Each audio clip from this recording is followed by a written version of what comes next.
uyo muntu wiyumvira umuhaye igihumbi kimwe ngo none ngo yapfa you know peut-être ni yagira fe igihumbi hari ibintu wowe peut-être no gusaba ikora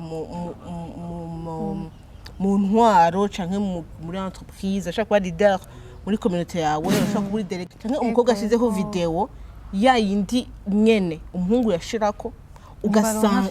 izimwe tuwa na gato ugasanga rero wabishyize kuri kurumva kuri afina wanyoye inzoga uracari muto washuhijwe na mugenzawe urabishize ko hama quelques années plus tard uragiye gusaba akazi hama barabizukuruye bavuga ati twe twuko akazi umuntu ameze gute il y a pas de privé na vie privée hari kuri internet wanze kujako menya ko abaye une personne publique nk'abandi umugenzi wawe cyangwa umuntu w'umubanye afite ikibazo Twaso barundi ugati ntiwinjire mu ngorane ibintu ntuvyinjiremo abandanya inzira munya umuntu ajyamye hasi n'akabebe kajyamye hasi mu kaburimbo ndaganda baza none wewe na maki etc ubwo magaze ni abandi bantu bari bahagaze bashaza gushengera quelques mètres bacha baza Hello best fam, I hope you are doing great. On the mic ni Tiga Manuela, nkabanda bahaye ikaze mu kiganiro cyacu ca Gasonga Bugari Show aka GB257. Umushitsi wacu no munsi ku Gasonga Bugari c'est une femme asanzwe ari mu activiste pour les droits de la femme ariko en même temps akaba ari umublogeuse. Nimba hari byo wifuza kumenya ko canke nimba usanzwe umuzi ubane natwe. Tubahaye ikaze. Mwakoze cyane. Mutwidondora kwatabazi. Ego Jenny kwa Munezero Dacia nkaba ndi umwanditsi w'umumenyesha makuru nkaba maranira n'agateka k'abakenyezi nkaba nkora mu ki bavuga ikirundi y'Ifaransa ngaha mu Kinyarwanda nkaba nkora kuri platform yitwa ya Burundian. Ego Dacia benshi bamenye kukubona ku ma réseaux sociaux za Instagram za YouTube zande ariko kenshi abantu cyakunze kwishiramo yuko iyo turi imbere ya kamera niyo turi inyuma ya kamera tuba turi abantu babiri batandukanye ngo tubwira Dacia ari behind cameras abameze gute Dacia nyene après si natandukanirizo rinini gose rihari uretse ko ndi umumama cy'abana babiri duku maze kuva mu bintu by'amakamera n'iki umumama nyene araba abana abitaho araba nyene mu rugo nyene bimeze tusa afise umuryango akita kuraba ndazi nyene ibintu by'abantu bose ariko nibaza ko vibe ufise kuri kamera niyo nyene niyo mugize Ok, ego watubwiye ko uri mu activiste pour les droits de la femme. Ego hari amakoze menshi kwisi hari kuvugira imfuvyi kuvugira abandi gutya na gutya kwiki yo bahisemo guharanira agateka k'abagore. Jena nacaguye yo cause guharanira agateka k'abakenyezi kubera nibaza yuko ni pilier y'ibintu byinshi ni pilier umuryango uzemo umumama haba ari ikintu vide nini yego umupapa nawe nyine afise ijambo kandi afise akamaro kanini me umumama arafise ikibanza kinini ko niwe nyene gitaha amadetail kandi ibintu byose harya bipfira mu madetail ushobora kubona ikintu ari ciza ugasanga amafinition ameze nabi alors que de loin wabona ko ibintu bitese alors abamama rero disons yuko baraba amafinition y'ibintu byose ugasanga rero yambe izo mfuvyi zibaye no kubera peut-être byavuye kuri kiniki mais bref nyaza yuko umukenyezi aba yamerewe neza umukobwa abamerewe neza biza kugira ingaruka nziza no kubisigaye no kumushinga ntahe wiwe no kubana biwe no kubavukana tusa donc aramurikira hageze hose ndabakunze akantu ko kumurika no munsi muri kuno kwezi turi mu kwezi kwahariwe umugore canke agateka k'umugore hariho theme batanze sinzi kuyizi urayizi ego ku batayizi ivuga ngo un leadership engagé pour une digitalisation innovante en faveur de l'égalité de genre wotusigurira ico bivuze naje byambanye byinshi mu twese natahuye déjà ni kirundi kira nitwagisigura no mu kirundi jago telefone yanje yazimye tugisigure ntoze presque on va leadership engagé pour une digestion innovante en faveur de l'égalité du genre. Leadership engagé on va kuvuga uti ndi mu leader simakanga ubukora mu ntwaro canke muri entreprise ashaka kuba leader muri communauté yawe ashaka kuba délégué de classe uri mu leader ashaka kuba uri iki engagé ubaye engagé rero no kuvuga ngo ntubaye mu leader ku bintu byose ubaye mu leader ku kintu wacinjiyemo vy'ukuri naho yavuga ngo aba artiste engagé ntibaririmba juste uturimbo gutanyetswe baririmba bavuga ati je suis engagé pour les droits ya environnement y'abana n'iki engagé hama akavuga ati pour une digestion innovante hama kuri bijanye na égalité des genres bivuga ngo uyu mwaka umva bahagaze kuri digitalisation kuri digital muri monde digital hakorerwa ibintu byinshi kandi hakorerwa abagabo n'abagore bivuga ngo je iyi thème ushobora kuyikoresha ushobora kugira ama ramification mais ariko je de ma part vu que sanzwe nkora no kuri ma plateforme digitale kuri ku ma réseaux sociaux ukuvuga ngo urashobora kuba umu leader engagé kugira uvuga uti nyamba dufate nk'ubuje na ndiko ndakomanta nk'ubunye kenshi na kenshi nk'ama commentaire ku masoja mwamwe agize abakobwa bayagize ari gusanga abaceza gutukwa cyangwa umukobwa ashizeho video yayindi nyene umuhungu yashirako ugasanga izimwe tuwa na gato ugasanga barakora mugambiga bigubusutwa mbwebwe ibyo n'ibiki wa mungu akabigira umutipa ari fan vraiment ari fan sana urumva alors rero bivuga ngo wewe washobora kuba leader ukavuga uti batanye kumutuka kubera ikintu n'umututse umviza message urumva umviza message banganisha pour l'égalité des genres ukacuvuga uti ok reka tugire utuje reka twerekane nk'ubu ukatuvyerekana nk'ubu tukagira nka sketch yo umukobwa Dacia ariko aragira ikintu aragiza ka video aragapostinga ukacerekana mfate nk'ama commentaire y'ibitutsi uri sutwa uri gikiriki ukacereka akandi ga séquence k'umuhungu agize la même chose peut-être aragiye mwibara aragize nk'udu selfie yavuga ibintu acamuga ati bararengana gati bakayipartage hama ukacuvuga uti ni kubera iki abantu mutafata cyo kimwe donc iyo onye ni leadership kuko wavuze wewe ati ngira ga sketch nerekane les différences qui existent pour les mêmes choses alors wagiza kantu ni exemple nta ntushobora gukoresha izindi ntuze ariko kabicisha kuri digital kabicisha sur en ligne ko gukebura abantu ego donc ibintu byose nyambuja mu kibano gufilma ibintu biberaho aho kabicisha kuri digital pour encourager abantu kubona yuko ari ama inégalité entre abagabo n'abagore kwiki bakoresha bijambo biri compliqué kandi ushobora kwisigura bisanzwe ego tukiri ngaho wakora vuga ibintu bya digitalisation kwinjiye mu vy'ama réseaux sociaux na cyane watubwiye yuko abakobwa ukuntu bakingwa kuri réseaux sociaux n'abahungu ukuntu bakigwa sico kimwe mugabo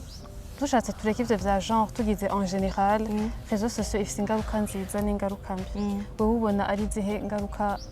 nahe ma côté positif na négatif ya réseaux sociaux pour tout le monde en général ku bakobwa basi oui bon commençons par en général en général évidemment les réseaux sociaux internet il ngaho ni source de savoir ni bibliothèque énorme géante il ngaha uno musi uravyuka ukora ka video kuri Facebook kuri YouTube ukagenda wamenye akantu ugenda kuri Twitter ugasanga hari umuntu yagize trade y'ibintu ama tutoriel tout ça ni ibintu biri ngaho biri gratuit bon c'est pas gratuit parce que uragira ma unité ça aussi c'est ni kubu shitse wona itari énorme birafasha gufasha abantu kubona umuntu wawe ari kuri à l'autre bout du monde tout ça sont des côtés positifs vraiment mais évidemment ikintu cyose cyama kigira face A na face B nozeye négatif ariho kuko hari abantu baba bullied baba kuri réseaux sociaux ugasanga vyashitse akadeprima vyashitse akiyahura kubera yashize ko ikintu bakazomutuka bigashika n'ibindi bihugu bimwe bimwe biva muri biva mbese ngo bihugu bimwe mukamengo nino shobora gusanga batanga gutuka kuri réseaux sociaux bigatebe gashika no muri vie réelle hamwe duhura wewe nkaca ntawo gutuka kubera washize akantu gasanzwe urumva nkaca ntawo gwati bwe yashizeho nibijya nyene ndakanda gutukire ngaho usanga hari abantu babaye bullied ku ma réseaux sociaux gushikaho bishika bakiyahura no kwiyahura canke nyene bakaguhakinga canke bijyanye basirikisha nk'amafoto y'ama nude amafoto y'ama video we warayagize peut-être pour toi ou pour umuntu muri kumwe ugasanga biciye bisanzara hose ivya bindi nyene mental health ya iyo muntu abaye victime ikikogwako bivana rero umuntu nyene abafite umutwe ukomeye canke woroshe niho bicumenya ntuze ukuntu nyene donc ariko hari ama effet négatif kwama rero kujya ico kintu uvuga ati ndafise ikintu cyo kuri internet bavuga ngo ntikigira gifutika parce qu'il y a toujours moyen de retrouver navuga ngo hariko ngo éphémère ngo message quoi il y a toujours une application qui va ugasanga rero wabishyize kuri kurumva kuri afina wanyoye inzoga uracari muto washuhijwe na mugenzawe urabishize ko hama quelques années plus tard uragiye gusaba akazi hama barabizukuruye bavuga ati twe twakaza umuntu ameze gutya kandi tureke n'ivyo z'imyaka abantu bakoresha ivyo bintu dinazo umuntu yavuye mu kazi kubera yagize ama tweet mu kuma lettre de licenciement barafise n'amafotokopie ya Twitter yiyo ati ibi bintu nshobora kuma dukoresha umuntu ariko atuki ibi bintu usanga rero ubuzima bwawe burapfuye gutyo onye parce que wanditse ibintu yumva ati ndiko ndamilita canke ndiko ndiryohera parce que les comptes yanje il y a pas de privé na vie privée hari kuri internet wanze kujako menya ko abaye une personne publique nk'abandi sinzi nimba wabivuze mu introduction mugabo hariho ntuze organisation uyoboye yitwa AWOR nashaka utubwire muri make utubwire icikora ndetse nshaje gufasha AWOR mu majambo yose ni Action for Women's Rights umva nico ngeza avuga ati ibikorwa byo kuharanira agateka k'abakenyezi bivuga ngo rero bisigura rero yuko ati gishiramwe riri ngaho kugira dondere gukora ibishoboka byose mu madomene atandukanye ahagaze ku gateka k'abakenyezi kugira gateka iyo kahungabanijwe kagashobore kunagurwa umuntu nawe agateka kawe gatangura mu bintu basique anashaka uba ufise ama besoin yawe fondamentaux ari akwiye no kuvuga urafise icyo ufungura urafise icyo wambara ama besoin primaire urafise aho uryama ushaka kuvuga ushaka kubaho ngo wiyubahe ngo umvu nezero ngo umvu repanwe udafise ibintu biri basique hama mu nyuma rero umuntu akavuga akagenda araduga gushikaho uwo muntu kanaka abari yikwije mu bintu byose haba mu gufungura kuryama mu akazi kiwe amagara yiwe donc ibintu byose yarakwiye kugira abe umuntu yuzuye kirepanwi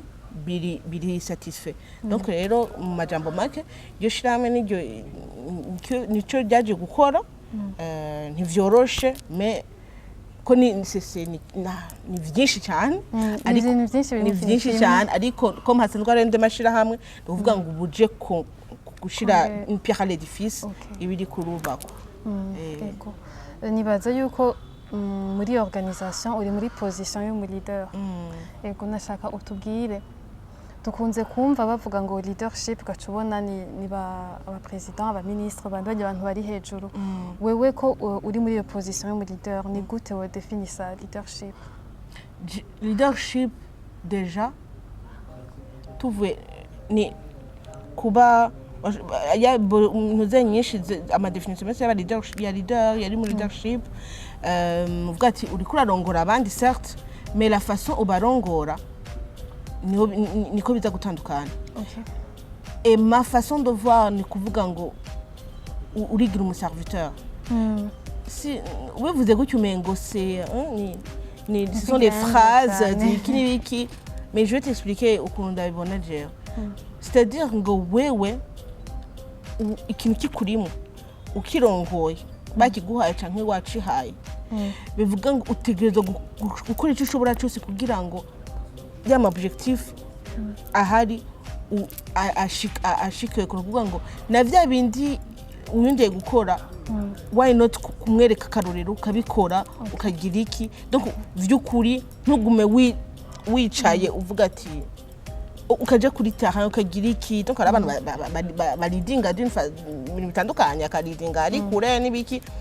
ariko utabona yuko umuntu ari investi donc leadership rero mbona iri efficace ni yindi uvuga uti uwo muntu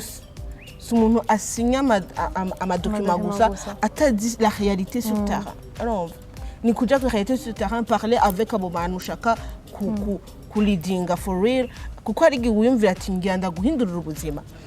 je ntazi cyo ushaka musanze voilà foka winjira muri baba urumva wowe ntaje kubaza none mu bisanzwe ushaka iki hamuka kimbwira amatwara mwe tugije hapane ko ndavuga ngo bongo je Dacia ngo kubera ngo nitwa ko nzino byose ubona yuko ugenda kugira iki ucuberwa neza sinakubajije harano imvere ko bazubwe kandi ndamaze kubibona we none n'umukobwa uzamufashije donc nyamba unamufashije byarakunze nawe nazize ngo bizakunda alors que non zimeze nk'uki donc rero nikubaza yuko leadership ni ego kuyobora abandi me ukabayobora muri kota ukabataho mbere yo kubampoza mu kubampoza muri kota umugenda mvuga ati okay ubona bikunda reka twavance okay ego bakoze kutanga inyishuti nyinshi ubwenge bwinshi ya minute yabengana oh my god ego dusozera ku kijanye n'iyo teme watubwiye yuko ni leadership engagé ni wa muntu azogira ako gatima ko gukoresha digitalisation kugira yerekane anganishe amantuze yego ndashaka kumenya harimo ijambo leadership ndashaka kumenya est-ce que kuvuze ngo ni tugitawe tugende kw'iryo jambo leadership ngo ni vya bintu bikenewe gukora abantu nka bamwe des organisation jewe ndi umusitwanya lambda nta kintu kimwe nshinzwe est-ce que biranconcerna canke biconcerna abantu bafise ivyo bayoboye no twese biraduconcerna jewe ndafise organisation nitanguye ni sinzi ndumuntu asanzwe mu bandi banasanzwe you know donc tureke ivyo bintu iyo shirama sijyo ngenda nambaye ngo kujya nkora ikintu nyamba ndi Dacia no hagarara nkafasha umuntu ngahamwe barabara za kuvuga ngo umva ngo awa ngo nukubera ngo mahera ngo ya no urumva rero namantanga example dufate ko tuko turavuga ibintu by'abakenyezi ushobora kubona umuntu turike nabajya baseka umugenzi wawe cyangwa umuntu w'umubanyi afite ikibazo Tafse barundi ugati ntiwinjiye mu ngorane ibintu ntuvyinjiremo bandanye inzira alors que uzorabe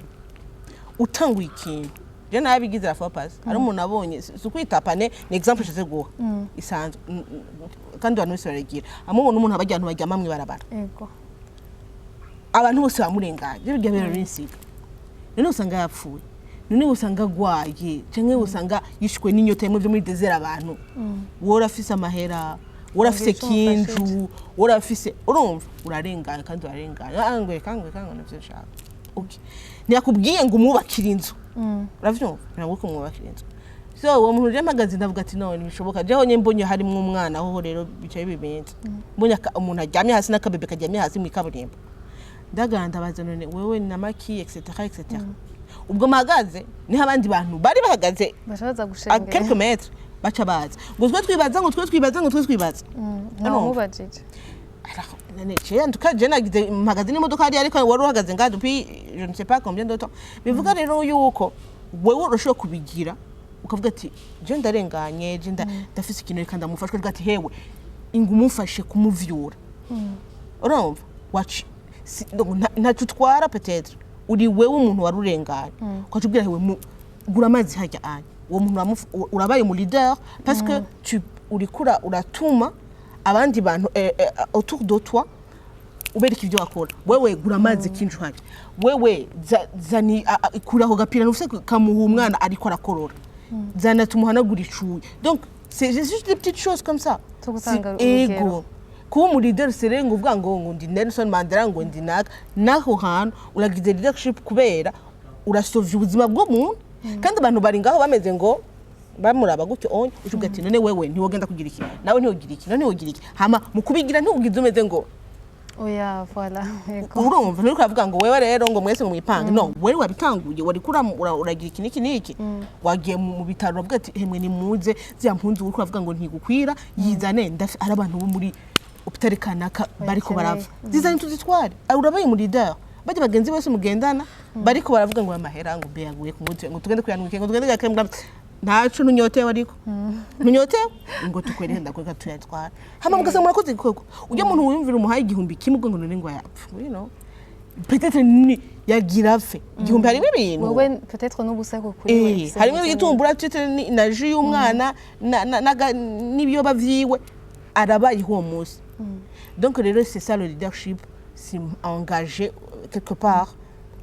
uvuga ati ndabishoboye simaka ngo ndindire ngo bazonome ngo be ministre duto nikintu kwikorera wo fait ya simaka ngo ube ngo ufise ngo ipete ngo ufise ngo no merci beaucoup nizere ko twakwisobo turi benshi ego en tant que activiste sinzi ko byaje mbere canke nyuma waratanguye ibintu byo gukora utu video tumwe yari ama histoire y'amaventure ama voyage biki mu nyuma birafata iyindi level canke ubundi busariyo tangura kuvuga ku bijanye kenshi na kenshi bihagaze ku bagore n'abana ndashaka kumenya ni hehe havuye iyo idée yo gukora tu video umutima donc bon les réseaux sociaux ziri ngaho ni ki ko ufite agatelefone kawe bwo mbere ndabigiye kuri YouTube ariko stress ya montage compagnie no hama nyene ukavuga ati ngira partage ibi bintu aho no vyandika ko natanguye nandika dira ama blog hama ukandika ugakorija ugashiraho mais après si tu regardes uko le monde évolue abantu bari plus tellement hari amahezo menshi hari ibintu byinshi abantu bari gutya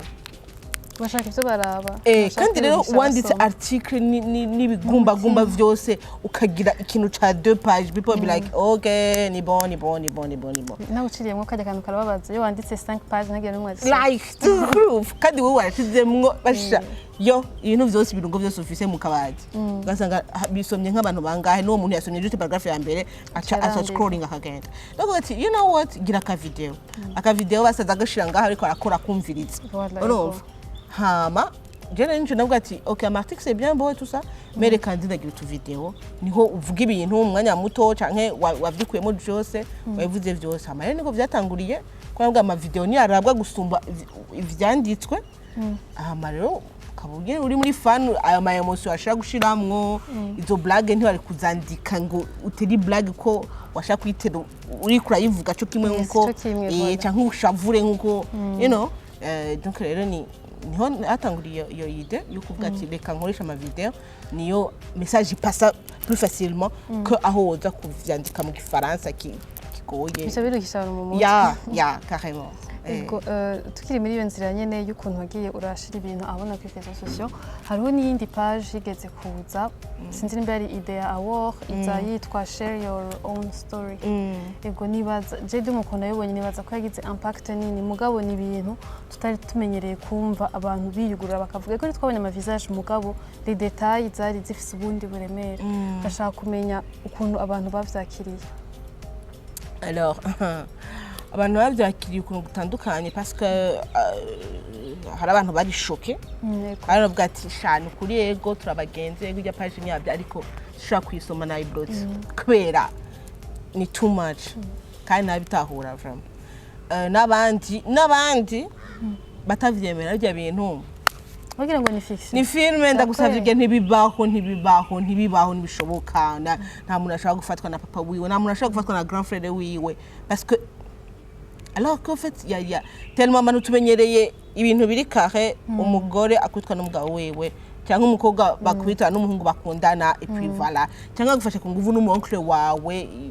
ubako bica ego carrément hari ibintu bavuga ati oh you know ibyo turamenyereye oh c'est triste ariko kabona umwana yafashwe agifise 5 ans ariko c'était bien aussi parce que après il y a pas harabaye n'ama conférence tufashishwe n'abantu muri centre seruka turabashimiye kugira batanga ikintu nka confirmation parce que c'est séance bajya muri centre seruka n'abantu ivyo bintu babona ku muntu abantu baza en cherchant nos bakabona abana batoya bafashwe bagashika donc rero bimaze gushikaho hari abavyeyi byakoze ko bakashita ngo kwimvira ese umwana wanje muranda musigira nde kuko hari ibintu banaliza malheureusement turi muri société imaze kuba perverti ugasanga nyene umwana wa musigara no mu prof wa kuru imyaka ingahe ugasanga umwana atwawe n'umushoferi ku ishuri wabo wamuvuga ati nta mwanya mfise uravyinyura natwa dusinyo umwana ashobora gutanga ushobora kutatubona donc y avait ivyo bintu ashobora ati umwana ashobora guhinduka gutya umwana ashobora kugira iki gumuri maso ntibakubwiye ngo ucuba umuntu aguma ari ariko kwitaho kwivye uravye kuri share story hari abantu benshi bavyanditse barakuze bavuga ati je ivyo byanshikiye kandi na mama ntavyazi nta numwe abizi nka meyo hami wandisha nk'umukuzine wanje nta wundi je n'ubwambe ndabivuze ever baranatinya no kwibwira abavyeyi parce que urumva iyo shame ibiri kuri wewe ubivuzeho baca kuvuga ati yesu ubwo ni wowe uragasutwa urumva uragasutwa mu victime bara direct donc ndabipfane abonye rero nta bivugirwa d'une façon anonyme agati basi bimvemwo ndavyandike n'abandi bazobisoma peut-être bice bituma baba bagira plus d'attention donc c'est ça donc bayifashe ukuntu gutandukanye mais quand même byaragize impact parce que hari abantu nyene byafashije kuyugurura cyane parce que utanguye kuvuga ibintu byagushikiye ni chemin ya guérison ego en tant que activiste pour les droits de la femme ni kihe kibanza cambere uvuga ati ciza wifuza kubonamo umugore wo mu Burundikazi Juni baza yuko umugore wo mu Burundikazi turatandukanya ko turi bamwe Juni baza yuko umuntu amererwa neza iyo ari économiquement stable financièrement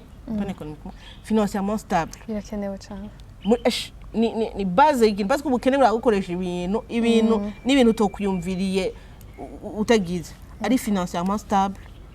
hama ari éduqué parce que hariho ivyumvire vyuguruka parce que wabaye éduqué cyo kimwe nawo ndatigeze kuba éduqué c'est kuvuga ngo amashuri apana indero ndunzi donc ivyo bitangumva hasi ari bien éduqué et financièrement stable hama ivyo rugo nibiki twese abantu bose ntibandikiwe ngo kubaka oya simaka ngo mariage wowe ari kumaze kuburi financièrement stable cyangwa uri éduqué no kuvuga ngo tu feras des choix wowe ushaka ego ntufatwe ku nguvu dans le sens ngo baguforce kugira ikintu kuko uzobuzi ko wifise simaka ugire bidare donc rero ndifuza kuvuga ati ndagiye ahantu muri community kanaka sisanze nyene umugore afisa abana yatowe n'umugabo ariko arabaho nabi avyara abandi bana kubera arondera amahera kujyana kuriya kubera justement ya stabilité financière adafise kandi atize ngo ashobore kuronka akazi peut-être kari mieux payé ou je sais pas ego uri mu activiste ndagasubiyemwo kandi ufite abana babiri b'abakobwa nibaza ko ushaka kubabona bari mu ico kibanza nk'uko bivuze n'izihe valeur ubigisha kugira ngo bashobore sinzi ko bifita gusurviva cyangwa bari jambo ribi muri société patriarcale se respecter soi-même kwirespecta ukumva ko ufite agaciro kuko umunsi utazumva ko ufite agaciro wewe ntuzakunda kubwire ugira iki ucuvuga ati kuri nyine wewe deja ata self esteem ufise ucuga ati ego basi ngire ariko maze navuze kumva ko naze kuvuga kwishima kuko kwishima bifise ntuzeye negative ntuzeye sensiri ntuzeye meku ubufise ntuzeye ku buryo uvuga ati gupfira ibanga gupfira ibanga se ngo c'est pas parce que ugiye mu ngorane umuntu aciye kugira gutya uciubigira ugumane dignité yawe uyigumanye washobora guhandling ibintu byose n'ubuntu bimwe guta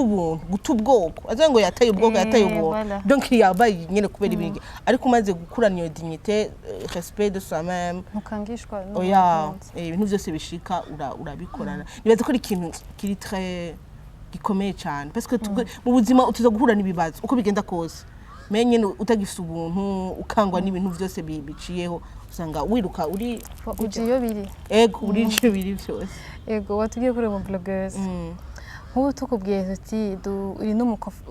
cofondatrice nari nkasuye cofondatrice wa Yaga wodu raconta histoire ya Yaga mbajambo make yushoboye makeya ni Yaga yatanguye muri 2015 twari bane ndi umukobwa umwe n'abahungu batatu tuvuye muri formation iraho hama turavuga ati yari formation régionale après turavuga ati ibi vya régionale tuvuyemo ako twari dusanzwe dufite background journalistique yo kwandika utuntu twacu pembeni hama ati reka tugira akantu ko mu Burundi hama izo formation twaronse tuzisabikanye n'abandi ba jeune basanzwe bafite izo mpano canke bafite iyo fibre ariko itari bien développée hama tugende gutya hama tutraforma abandi ba jeune muri yo 2015 twankuri 20 tugenda turaduga gushika dushika ubu nyene hari aba blogueur benshi twaronse abadufite mu kugongo n'ivyo metra turakrea site web turakrea ama réseaux sociaux gutyo nyene buke bukama yagira beravuze uko ndakunda ama histoire mwandika sinasoma yose mbwe maze niba bivamwe ko nimeshana je ntansoma yose dusa nk'abarangiza ndashaka kumenya ama dreadlocks yawe yamaranye imyaka ingahe dreadlocks yanje ndakunda kuranda subizaye maze 7 ans de mariage no kuvuga ndamanye nka 5 ans. Okay. Uremera ibintu bavuga yuko ashobora gufeza partie ya identité yawe. Ego vraiment. Ukwiyumva gute rero umunsi umwe bikanguye ukabona zagiye nyine. Ko maze kwimweshaje non c'était avant mais iramamaza amahoro donc. Niho kwimvira iyo zagiye. No kuvuga ati ibi nibikino. Aba extra. Ego Dacia wari ko kwicara ugasanga bagari cyane. Man ya I don't know. Kidaguye none ukacheka je sais pas. Buri stable cyane. Karibu sinzi ryari vraiment. Hareze imyaka. De tabure c'est différent yego. Checking. Kera hinjiga gucumba. Okay. Nkiri muto giteka. Sawa na location. Dusozera turafite aga section ko muri gasonga bagari. Niko kanera ubwo akajya rero. Jesus the Lord. Zenda kinjoyinga. Nuko nara nkukambaza ndakinjoyinga. Kubera uriko uratwenga abantu bagira bavuga ifite rogotosha turabaza hano. Oya si rogoto. Ni nama question sinobakara y'uburofa mugabo arasanzwe. Jesus okay. Duhitiremwe rero. Duhitiremwe plutôt dufite topics zitatu. Harimo food, urukundo na musique. Ako samgo ari culture générale ngo kere ngo l'auteur ngo kiya ngo 95 ngo rigori. Oya. Bizisanzwe. Okay, tugira urukundo rero. Okay. Chronomètre nani bagi. Turenza 59 cyangwa mindoro. All right. Okay, top. Wari usumye kinga hirya mbere ubwira umuntu kumukunda. Rege bishyaka hari niga muri ese nka nabwo ko ndamukunda kakayama kameme yo hari 14 ego uri kukuntu date yawe ya mbere yagenze mabona ivuga we nitubwiye ko yagenze cyane hama heartbreak yawe ya mbere yari nk'umupiripiri sha. Okay turiko turahomba histoire ba hama urabelivinga muri coup de foudre reka sivyo baratubesha swat hama location yawe ya lune de miel ya hatari yo bariye ahantu kuka il nyene harakayaga etusa. Okay nigihe red flag ni kihe kintu ubonye mu muntu udashobora kumukunda nubwo byagenda gute mu partenaire uri marié nani bagira umuntu afise amanyama ntaco amanyama ego amanyama bishabizana na violence ariko ego muri violence genre uhewe tekina ego wishuye 6 questions. Oh my god ni byinshi uko twaje tuvugiramwe ego Dacia wakoze kubana natwe urakaze ntange kanga ntumi ego hari aka message wowe wifuza kuvuga canke aka message nifuza kuvuga vu que turi mu kwezi kahari abakenyezi nagira ngo mbwiye abakobwa n'abakenyezi yuko naho twamutwa bivuze reka ndabisubiremo ko genda byumva kundi murashoboye murashoboye kugira ibijya ibintu byose utinya wiyumvira nk'ubu yaba ngo nk'ubu yiki bitangure rondera ubuze kubikora hama ubikore hama vyanse naco uzoba wabize kuri CV yawe CV gani ikintu CV ndavuga ngo none byarakunze kazima biri kuri CV donc murashoboye peu importe imyaka ushaka kuba ufise 15 ans ushaka kuba ufise 55 ans il n'est jamais trop tard tant qu'il y a la vie il y a l'espoir ati kanya katosha kugira ikintu bakazokikubera ko kacupfa bukeye ariko bavuze ati Dacia niwe yagize kiya kintu imbere ko apfa bukeye donc rero birashoboka. Merci beaucoup. Ndagushimire kandi. Merci. Nshimira ko aradukurikirana nizere ko ikiganiro mwagikunze niba mwagikunze of course nimwagire gufyonda kuri like mudusigire commentaire munagipartager kandi musubscribinga niba mutara subscribinga tudusubira mu kiganiro gikurikira à la prochaine. Bye bye.